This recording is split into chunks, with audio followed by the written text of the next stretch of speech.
Radhe Radhe everyone, তোমরা কেমন আছো? আশা করছি সবাই ভালো আছো, আমরাও খুব ভালো আছি। তো নতুন বছর তোমাদের কেমন কাটছে? আশা করছি সবারই ভালোই কাটছে। তো এই ব্লগটা হচ্ছে গত বছরের ডিসেম্বর মানে 25 ডিসেম্বরের ভিডিও। তো অংশুর বায়নাতেই চলে গেলাম স্কুলের পাশে যে চার্চ রয়েছে সেইখানেই। তো সেখানে মেলা হচ্ছে, প্রথমে ওদের স্কুলের পাশ দিয়েই চলে গেলাম, আর সেখানেই ছোট্ট একটা মেলা। তো অংশুর মুডটা একটু খারাপ রয়েছে, কারণ ওদের স্কুলে আর ঢুকতে দেয়নি, গেট খোলা ছিল কিন্তু আমি আর ঢুকতে দেয়নি। আমি বললাম চল সোজা চার্চেই যাওয়া যাক। তো যাই হোক, দেখো কত ভিড়, আর চারদিকে ছোট ছোট ছোট ছোট দোকান বসেছে অনেক, তো ভালোই লাগছে। আর এই দেখো গেটটা কি সুন্দর সাজিয়েছে চার্চের। এমনি সময় তো দেখতে প্রাণহীন লাগে, কিন্তু এই ডিসেম্বর মাসে, বিশেষ করে এই 25 ডিসেম্বর 31 ডিসেম্বর এইসব দিনগুলোতে এত সুন্দরভাবে সাজায় যে মানে নতুনভাবে যেন প্রাণ চলে আসে এই চার্চে। তো ভালোই লাগছে। আর গত বছরও গিয়েছিলাম, কিন্তু 31 ডিসেম্বরে গিয়েছিলাম চার্চে, তখন এই ভেতরে ঢুকতে পারিনি, চার্চের ভেতরে আর কি, বাইরে থেকেই ঘুরে চলে গেছিলাম। আর এবার যেহেতু 25 ডিসেম্বরে এসেছিলাম, সেই জন্য দেখো ভেতরেও ঢুকতে পেরেছিলাম চার্চের। তো এই ভেতরে মানে চার্চের ভেতরে দেখলাম এই 7 বছর পরে, মানে আমার বিয়ের প্রথম বছর দেখেছিলাম এসে, আর এই 7 বছর পর আসলাম, কারণ কেউই বাড়ি থাকে না। আর দিদি ভাইরা আসে 26, 7 এরকম ডিসেম্বর মাসে, তো তখন আর গেট খোলা থাকে না, আর একা আমি যাইও না। তো এবার যেহেতু অংশুর বাবা বাড়ি ছিল, সেই জন্য ওই নিয়ে গেল আমাদের। তো দেখতে কিন্তু বেশ ভালোই লাগলো। চারদিকটা দেখো কত বেঞ্চ রয়েছে, সবাই এখানে বসে প্রার্থনা করে, আর এখানে সুন্দরভাবে মঞ্চটা সাজানো রয়েছে, দেখে কিন্তু বেশ ভালোই লাগছে।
আমরা কিন্তু বেশ ভালো সময়ে দেখে চলে আসলাম।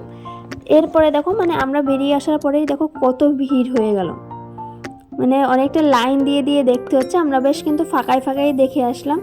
তো এরপরে একটু বাইরেও যে মাঠে রয়েছে সেই মাঠটাও দেখলাম, দেখো সেখানেও সুন্দরভাবে সাজিয়েছে, যীশু খ্রিস্টের জন্মস্থল সাজিয়েছে, তো বেশ ভালোই লাগলো। এরপর আর একটু ঘুরে টুরে একটু ঘুগনি চাট খেয়ে চলে আসলাম আমরা বাড়িতে, তাই না? ও, অংশুর জন্য কিছু খেলনাও নিয়েছিলাম মেলা থেকে।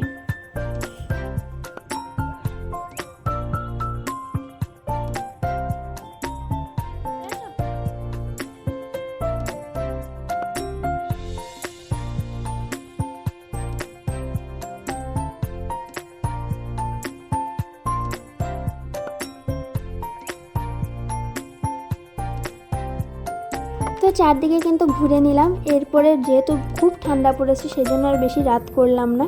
তো অংশু কিন্তু এই ফাঁকে স্যান্টা দাদুর সঙ্গে কথা বলে একটা চকলেটও নিয়ে আসলো।